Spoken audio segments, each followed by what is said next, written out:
Senator Leyonhjelm. Thank you, Madam Deputy President. I rise to speak on the Excise Tariff Amendment Tobacco Bill 2016 and the Customs Tariff Amendment Tobacco Bill 2016. When the Liberal Democrats were first established in the ACT in 2001, the very first issue the party campaigned on was the right to choose to smoke. One of the founders of the party actually took up smoking for the duration of the 2001 election campaign. Smoking was not endorsed or recommended. It was all about adults being free to choose for themselves, not treating adults like children. I didn't join the Liberal Democrats until 2005, but the policy remains the same. We don't believe governments have any right to intervene in the choices made by adults, except to prevent harm to themselves. 12 years later, in other words 2013, the party received its first donation from a tobacco company. It pays to be patient, and for anyone who suggests that our policies were influenced by donation, you really have to be imaginative. I don't smoke cigarettes, I smoke the occasional cigar. I think cigars are a little bit like fine wine. I don't recommend smoking cigarettes, and I fully accept that it would be best if everyone gave up. But not liking something, not doing it yourself, not recommending it, does not give anyone a licence to prohibit it, tax it, or harass those who do it. Whether it's smoking, eating, or eating McDonald's. Smoking, drinking, or eating McDonald's even. Government policies towards smoking are characteristic of what's wrong with Australia. We are over-governed, overtaxed, and over-regulated. It's true that a lot of people disapprove of smoking, but the correct response to that is, if you don't like it, don't do it. It's not compulsory. But if others choose to smoke, unless they're blowing smoke in your face, leave them the hell alone. Unfortunately, we are a long way from that. We are surrounded by people who are troubled by the worrying thought that someone, somewhere, may be having a good time. As a result of existing tobacco taxes, Australia currently has close to the most expensive cigarettes in the world.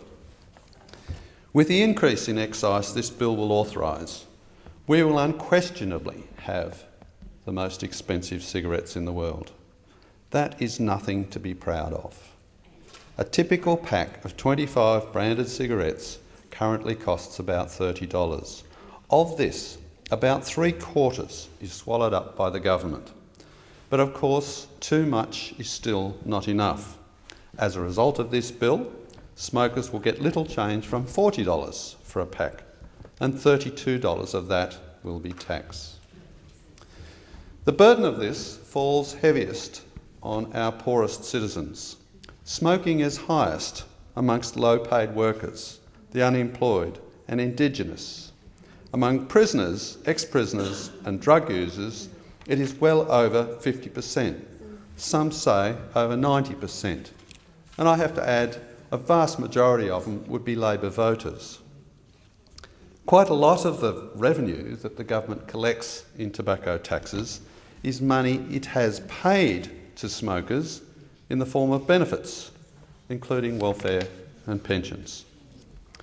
Raising tobacco taxes simply increases this churn, leaving poor families with lower standards of living and increasing pressure on the government to increase benefits. We often hear the assertion that smokers hurt non-smokers by claiming more than their fair share of government spending. This is simply not true. It's not something to be pleased about, but by dying early, smokers save the public purse. Smokers receive fewer years of age pension payments and incur lower lifetime public health costs than non-smokers. A 2008 Dutch study found that due to differences in life expectancy, lifetime health costs are highest for people with a healthy lifestyle, lower for obese people, and lower still for smokers. Other studies have found similar results. Perhaps we ought to be imposing more tax on running shoes, gyms and health food. In 2013, smokers imposed net costs on Australia's healthcare system of $318.4 million. Depending on rainfall, smokers also cost the taxpayer roughly $150 million a year in bushfire control. And yet the government collects more than $9 billion in tobacco excise each year. Smokers contribute at least 17 times more than they cost the public coffers.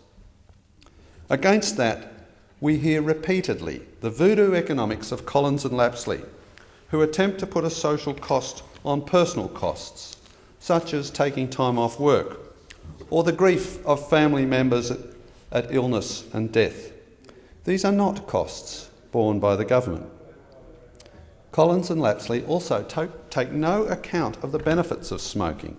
Many smokers actually enjoy smoking. These are similarly personal rather than social, and a decent economist wouldn't take them seriously at all. But Collins and Lapsley can't even get their voodoo economics right. Collins and Lapsley are wrong on so many levels, and yet bureaucrats who should know better use their dodgy data to pursue their nanny state agenda. In reality, smokers are being used to raise revenue to spend on other things. And the purpose of the high taxes is not really to discourage people from smoking. That's already occurred as much as it's likely to. It's because governments cannot control their spending. Instead, they use disapproval of smoking to justify imposing discriminatory taxes. Even worse, the poor, Indigenous, prisoners and mentally ill are paying for spending that is of most benefit to people who are much better off. This bill, these two bills, which will pick smokers' pockets, is not just about robbing the poor. It's about robbing the poor to pay the rich. There are lots of examples, but one of the worst is the plan by the government to extend childcare subsidies to people with high incomes, as much as $300,000 a year. Another effect of the tax increase will be the continued growth of the illegal tobacco market. This accounts for about 14% of the total tobacco market, as measured by KPMG. The government receives no revenue from the organised crime gangs that run it, and is now missing out on over $1 billion a year in tobacco excise. That's $1 billion a year that could go towards helping the genuinely needy, or reducing taxes so that more of the needy can get a job. Around 13% of the adult population smokes. These two bills increase taxes on them based on nothing more than the fact that they smoke, plus the fact that the ruling class disapproves of smoking, and plus the fact that they think they can get away with taxing them more. Perhaps they will get away with it, but if the art of taxation is like the art of plucking a goose, to remove the most amount of feathers with the least amount of hissing, they are failing. Sooner or later, and I expect it will be sooner rather than later, the hissing will turn into active resistance. I look forward to that day.